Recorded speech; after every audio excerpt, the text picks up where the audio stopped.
अगर आप लोगों को लगता है कि टेक हायरिंग काफी सिंपल प्रोसेस है, बस अप्लाई किया, इंटरव्यू दिया, सिलेक्ट हो गए, बस यही तो है लाइफ, तो यार जो रियलिटी होती है ना वो काफी काफी काफी और काफी अलग होती है इससे। कंपनीज एक्चुअली में एक प्रॉपर फिल्टरिंग प्रोसेस फॉलो करती है आप सभी के लिए। और इंटरेस्टिंग बात पता है क्या होती है, ऐसे काफी सारे लोग हैं जो टेक्निकल राउंड पहुंचने से पहले ही रिजेक्ट हो जाते हैं बिना ये समझे कि उनके साथ एक्चुअली में हो क्या गया। इस वीडियो के अंदर मैं आप लोगों को पूरा tech hiring process break down करके बताऊंगा, रिज्यूमे स्क्रीनिंग लेकर फाइनल ऑफर लेटर तक, ताकि आप लोग क्लियर हो जाओ कि कंपनीज एक्चुअली में किसको हायर करती हैं और किसको रिजेक्ट करती हैं। सबसे पहला आता है हमारा फेज 1, इसको हम कहते हैं जॉब डिस्क्रिप्शन और रोल की रिक्वायरमेंट पता करना। आप लोगों के अप्लाई करने से पहले, जॉब के एक्चुअली में जॉब मार्केट में आने से पहले ही कंपनी ये सब बातें डिसाइड करके बैठ जाती है कि उन लोगों को कौन सा रोल के लिए हायरिंग निकालनी है, जैसे कि बैकएंड डेवलपर की हायरिंग निकालनी है, या फिर टेस्टिंग में रिक्वायरमेंट निकालनी है, या फिर मोबाइल डेवलपमेंट में निकालनी है, फ्रंट एंड इंजीनियर्स में निकालनी है, प्रोडक्ट इंजीनियर्स में निकालनी है, किस स्टेज पे आपको हायरिंग चाहिए, किस रोल के अंदर आप लोगों को हायरिंग चाहिए। फिर वो ये देखते हैं कि यार क्या क्या स्किल्स हमको रिक्वायर्ड है। अगर आप लोग बैकएंड में हो तो क्या बैकएंड जावा स्प्रिंग बूट पे लिखा हुआ है उसकी हायरिंग हो रही है, या फिर सी शार्प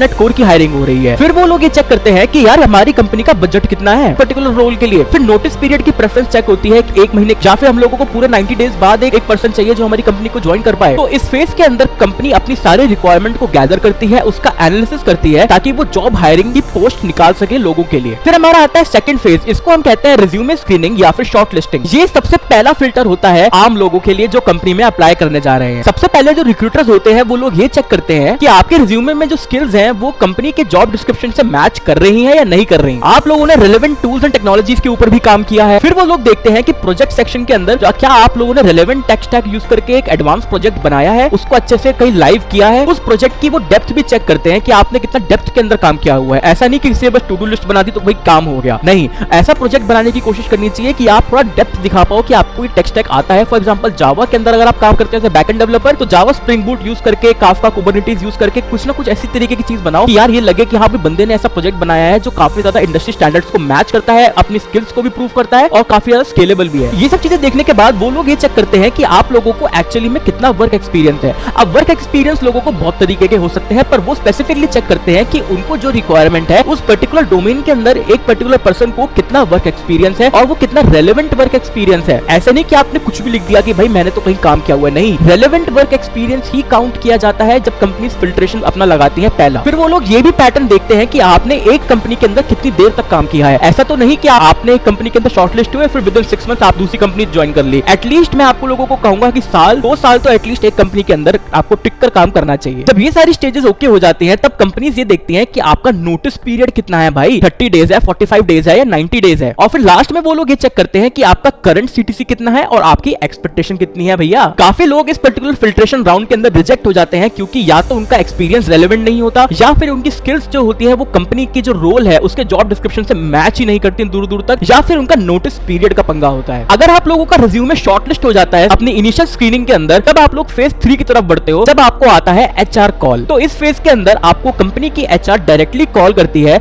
आपसे सारी चीजें को वैलिडेट करवाने के लिए और आपका करंट स्टेटस जानने के लिए। जो चीजें आपने रिज्यूमे में मेंशन करी होती है ना, उन्हीं चीजों को वो लोग वेरीफाई करते हैं। लाइक वो फोन कॉल भी कर सकते हैं या फिर आपको ईमेल कर सकते हैं। सबसे पहले वो लोग ये वेरीफाई करते हैं कि आपकी बेसिक कम्युनिकेशन स्किल्स सही है, आपकी सैलरी एक्सपेक्टेशन कितनी है, आपने कौन कौन से टेक स्टैक के ऊपर काम किया है, कौन कौन से प्रोजेक्ट्स हैं आपके, क्या नोटिस पीरियड है, ये बहुत ज्यादा इंपॉर्टेंट होता है, और क्या आपकी सैलरी एक्सपेक्टेशन है। इस पर्टिकुलर राउंड के अंदर ज्यादातर लोग इसलिए फेल हो जाते हैं क्योंकि उनकी जो सैलरी एक्सपेक्टेशन होती है वो बहुत ओवर डिमांडिंग होती है। कई बार ऐसा भी हो सकता है, मैंने ऐसे भी केस देखे हैं कि एक बंदा 5 लाख कमाता है, उसको अच्छा तो कॉल आया, वो पागल ही हो गया, उसे सीधा 25 लाख मांग लिए। तो ओवर डिमांडिंग सैलरी खराब है। फिर आती है कंफ्यूजन कि HR आपसे डायरेक्टली पूछता है कि आपने किस पे काम किया है। अगर आप लोगों ने स्ट्रेट आंसर नहीं दिया, घुमा फिरा के आंसर दिया, तो ये रिफ्लेक्ट करता है कि कैंडिडेट अभी काफी कंफ्यूज है। दूसरा होता है पुअर क्लैरिटी और थॉट ऑफ माइंड। अगर आपसे HR पूछती है कि आपको क्यों स्विच करना है, आप अभी करंट काम कर रहे हो, आप लोगों को ऐसी क्या नीड है, ऑब्वियस सबको मालूम होता है कि लोग मनी के लिए ज्यादातर स्विच करते हैं, पर एक प्रोफेशनल आंसर होता है ना, वो आप लोगों को ड्राफ्ट करके उस टाइम बताना पड़ता है। अगर आप लोग फेज 3 में भी पास हो जाते हो नॉर्मल HR कॉल के अंदर, तब हमारा आता है मेन राउंड, और इस राउंड का नाम है टेक्निकल राउंड। ये वो राउंड है जो ये तय करेगा कि आप क्या सच में कंपनी को ज्वाइन करोगे या फिर सिर्फ हाथ हिलाते रह जाओगे। टेक्निकल राउंड्स के अंदर सबसे पहले रिक्रूटर जो होता है वो आपका चेक करता है कि आपकी टेक्निकल स्किल्स क्या है, आपने किन किन स्किल्स को आप अच्छे से जानते हो। फिर वो आपके उस पर्टिकुलर स्किल्स के ऊपर आपकी प्रॉब्लम सॉल्विंग एबिलिटी को चेक करता है, कितना अच्छे से आप चीजों को सोच पाते हो। फिर आपके वो चेक करता है कि जैसे आपने जावा का पूछा, तो जावा के फंडामेंटल्स पे आप लोगों को क्वेश्चन कर सकता है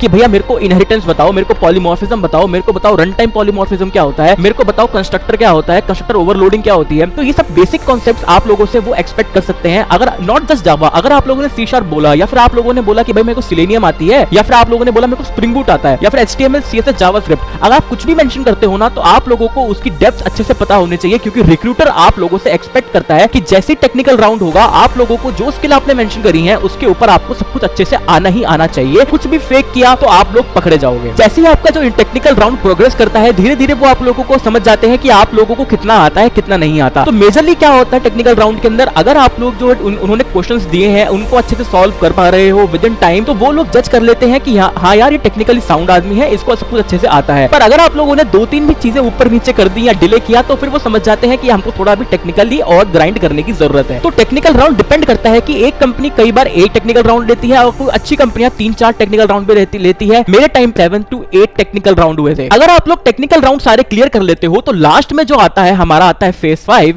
और इसको हम कहते हैं मैनेजर राउंड। कि भैया अब बातचीत होगी कंपनी के मैनेजर से, जिनको आप डायरेक्ट रिपोर्ट करोगे, नहीं तो फिर वो आपके मैनेजर के मैनेजर भी हो सकते हैं। तो जो मैनेजर होता है ना, उसको टेक का कुछ लेना देना नहीं होता, वो आप लोगों से ना आपका एटीट्यूड चेक करता है कि यार मेरे को बताओ कि आपकी कभी अगर कॉन्फ्लिक्ट हो गया आपकी टीम के अंदर, कि आपके थॉट्स किसी को समझ नहीं आए, तो आप उसको किस तरीके से रिजॉल्व करोगे, बेटर कम्युनिकेट कर पाते हो अपनी चीजों को, आप में कितने अच्छे लीडरशिप स्किल्स है, ये सब भी वो लोग जज करते हैं। अगर आपका मैनेजर राउंड भी अच्छा हो जाता है, तब हमारा आता है राउंड 6 के अंदर आपका जो होता है फाइनल HR डिस्कशन होता है, और आपकी सैलरी, प्रॉपर सैलरी आपको दी जाने वाली है, उस पर भी डिस्कशन होता है। HR फिर आप लोगों को असलियत बताता है कि देखो यार हमारा तो इतना बजट है, आप कितना चाहते हो, कि बैकग्राउंड वेरिफिकेशन लगेगी, आपके 10-12 के मार्कशीट लगेंगे, तो इसका मतलब ये है कि आपका सिलेक्शन लगभग ओके है, बस आप लोगों को अब अपनी चीजें वेरीफाई करनी है। तो इस फेज के बाद अब हम आते हैं फेज 7 के ऊपर। 7 जो होता है वो लास्ट फेज होता है, इसके अंदर आपको ऑफर लेटर रोल आउट किया जाता है। तो ये साइकिल होती है, कोई भी हायरिंग क्राइटेरिया देखोगे ना, तो टेक के अंदर तो यही पैटर्न बेसिकली फॉलो होता है किसी भी रोल के लिए थ्रू आउट कंपनीज, चाहे वो नेशनल हो चाहे वो इंटरनेशनल। तो मैं ये उम्मीद करता हूँ आप लोगों को ये पूरा ब्रेकडाउन अच्छे से समझ में आया होगा। अगर आप लोगों को इस प्रोसेस में कोई भी डाउट है तो मेरे को कमेंट्स में आप जरूर बता सकते हो।